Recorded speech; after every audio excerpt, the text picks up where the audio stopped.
వివాహం చేసుకున్న మహిళ ఆమె భర్తతో జీవితాంతం సుఖ సంతోషాలతో ఉండాలని కలలు కనింది. వివాహం జరిగిన 6 నెలలకే దంపతుల మధ్య తేడాలొచ్చాయి. పెద్దలు రాజీలు చేసి ఇద్దరినీ ఒక్కటి చేశారు. దంపతులకు ఓ కూతురు పుట్టింది. రాను రాను భర్త తీరుతో భార్య మండిపడుతూ వచ్చింది. పంచాయతీలు పోలీస్ స్టేషన్ వరకు వెళ్లాయి. పోలీసులు దంపతులకు కౌన్సిలింగ్ నిర్వహించి రాజీ చేసి పంపించారు. ఎలాగో తన అక్రమ సంబంధాల గురించి అందరికీ తెలిసిపోయిందని అనుకున్న భర్త ఇంట్లో అతని భార్య ముందే అక్రమ సంబంధం పెట్టుకున్న మహిళలతో వీడియో కాల్ చేసి మాట్లాడడం మొదలుపెట్టాడు. ఇదే విషయంలో దంపతుల మధ్య రచ్చరచ్చ జరిగింది. గొడవ పెద్దది కావడంతో పక్కా ప్లాన్ ప్రకారం భర్త అనుకున్నంత పని చేశాడు. భార్య తల్లికి ఫోన్ చేసిన భర్త మీ కూతురు మెట్ల మీద నుంచి జారిపోయిందని మాట్లాడడం లేదని చెప్పాడు. వెంటనే ఆమెను ఆస్పత్రికి తరలించారు. అప్పటికే భార్య ప్రాణాలు గాల్లో కలిసిపోయాయి. మా కూతురిని అల్లుడు చంపేశాడని ఆమె కుటుంబ సభ్యులు కేసు పెట్టారు. భర్త మొబైల్ ఫోన్లో అతను అనేక మంది మహిళలు, అమ్మాయిలతో చాలా సన్నిహితంగా తీసుకున్న ఫోటోలు, వీడియోలు బయటపడ్డం కలకలం రేపింది.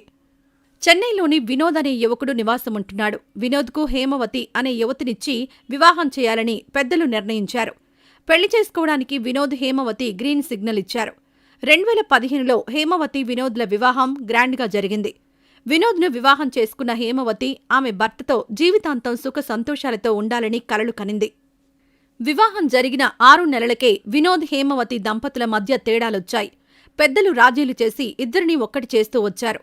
హేమవతి, వినోద్ దంపతులకు 5 సంవత్సరాల వయసున్న ఓ కూతురుంది. కూతురు పుట్టిన తర్వాత వినోద్లో చాలా మార్పులు రావడంతో అతని భార్య హేమవతికి అనుమానం వచ్చింది. పని ముగించుకుని ఇంటికి వెళ్తున్న వినోద్ ఇంట్లో ఎక్కువగా పరాయి మహిళలకు ఫోన్లు చేసి గంటలు గంటలు మాట్లాడడం మొదలుపెట్టాడు.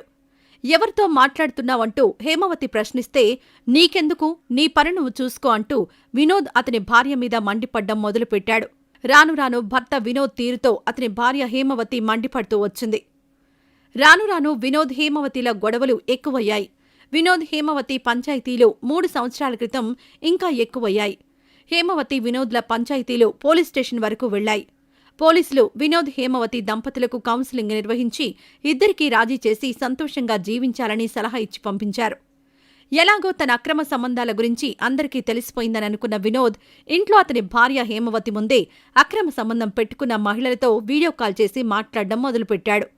భార్య హేమవతి ప్రశ్నిస్తే ఇప్పటికే నా మీద కేసు పెట్టావు కదా, నీకు దిక్కున్న చోట చెప్పుకో అంటూ ఎదురు తిరిగాడు. ఇదే విషయంలో వినోద్, హేమవతి దంపతుల మధ్య రచ్చరచ్చ జరిగింది. గొడవ పెద్దది కావడంతో పక్కా ప్లాన్ ప్రకారం వినోద్ అతని భార్య హేమవతి గొంతు నులిమి చంపేశాడు. తర్వాత భార్య హేమవతి తల్లికి ఫోన్ చేసిన వినోద్ మీ కూతురు మెట్ల మీద నుంచి జారి పడిపోయిందని, మాట్లాడడం లేదని చెప్పాడు. వెంటనే హేమవతి అన్న, ఆమె కుటుంబ సభ్యులు ఇంటికి చేరుకుని హేమవతిని ఆస్పత్రికి తరలించారు. అప్పటికే హేమవతి ప్రాణాలు గాల్లో కలిసిపోయాయని వైద్యులు చెప్పారు. మా కూతురు హేమవతిని అల్లుడు వినోద్ చంపేశాడని ఆమె కుటుంబ సభ్యులు కేసు పెట్టారు. వినోద్ మొబైల్ ఫోన్లో అతను అనేక మంది మహిళలు, అమ్మాయిలతో చాలా సన్నిహితంగా తీసుకున్న ఫోటోలు, వీడియోలు బయటపడ్డం కలకలం రేపింది. అయితే పోస్టుమార్టం నివేదికలో హేమవతి ఎలా చనిపోయింది అని ఖచ్చితమైన సమాచారం తెలిసిన వెంటనే కేసు నమోదు చేస్తామని పోలీసు అధికారులంటున్నారు. భార్య హత్య కేసులో వినోద్ మీద కేసు నమోదు కావడంతో అతని మొబైల్ ఫోన్ను పోలీసులు స్వాధీనం చేసుకున్నారు. ఇంతకాలం వినోద్తో చట్టాపట్టాలేసుకుని తిరిగిన అమ్మాయిలు, వినోద్తో వీడియో కాల్లో గంటలు గంటలు మాట్లాడిన వివాహిత మహిళలు ఇప్పుడు హడలిపోతున్నారు. వినోద్ భార్య హత్య కేసులో ఎక్కడ మమ్మల్ని పోలీసులు విచారణ చేస్తారో, ఎక్కడ మాకు లేనిపోని సమస్యలొస్తాయో అంటూ కిలాడీ లేడీలు హడలిపోతున్నారని తెలిసింది. మొత్తం మీద పరాయి స్త్రీల వ్యామోహంలో ఇంతకాలం ఎంజాయ్ చేసిన వినోద్కు ఇప్పుడు సినిమా కనబడుతోంది. ఇక ఇదిలా ఉంటే సినిమాల్లో ఇలాంటి సీన్స్ ఉంటాయి. ఇప్పుడు సోషల్ మీడియా వచ్చింది కదా, అంతే ఈజీగా చేస్తున్నారు. కొందరు తమ ప్రేమను ప్రపోజ్ చేయడానికి ఇలా చేస్తుంటారు. గర్ల్స్ను ఇంప్రెస్ చేయడం, బైక్ స్టంట్స్ ద్వారా సులువుగా చేయొచ్చని అనుకుంటారు. అలా ఒక అబ్బాయి కూడా చేశాడు. కానీ ప్లాన్ మొత్తం చెడింది. అతను చేసిన ఫీట్ ఫ్లాప్ అయింది. వీడియోను స్టైలిష్ ఆలం ఇన్స్టాలో షేర్ చేశారు. వీడియోలో ఒక అబ్బాయి బైక్ మీద వస్తున్నాడు. అతని ముందు ఒక అమ్మాయి ఉంది. వేగంగా వచ్చి బైక్ లేపాడు. అలా ఉంచి ప్రపోజ్ చేద్దామని అనుకుని ఉండవచ్చు. కానీ అన్ని రోజులు ఒకేలా ఉండవు కదా. సో అతని ట్రయల్ ఫెయిల్ అవుతుంది. అవును, అతను బ్యాలెన్స్ తప్పి పడిపోయాడు.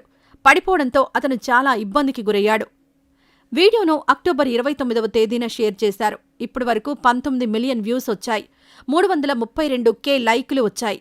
నెటిజన్లు కూడా జోరుగా కామెంట్ చేస్తున్నారు. అతను అలాంటి సిచ్యువేషన్ అతను ఎప్పటికీ మర్చిపోలేడు. ఇప్పటి వరకు తాను నవ్వుతూనే ఉన్నానని తెలిపారు. హహహా అని మరొకరు రాశారు. ఈ వీడియో తనకు నచ్చిందని మరొకరు రాశారు. ఇప్పటి వరకు 10 సార్లు చూశానని తెలిపారు. చూసిన ప్రతిసారి రెట్టింపు నవ్వొస్తుందని పేర్కొన్నారు. నిజమే, వీడియో చూడడానికి చక్కగా ఉంది. కానీ ఆ అబ్బాయి చేసిన ప్లాన్ మొత్తం చెడింది. కానీ హాయ్ కూడా చెప్పలేకపోయాడు.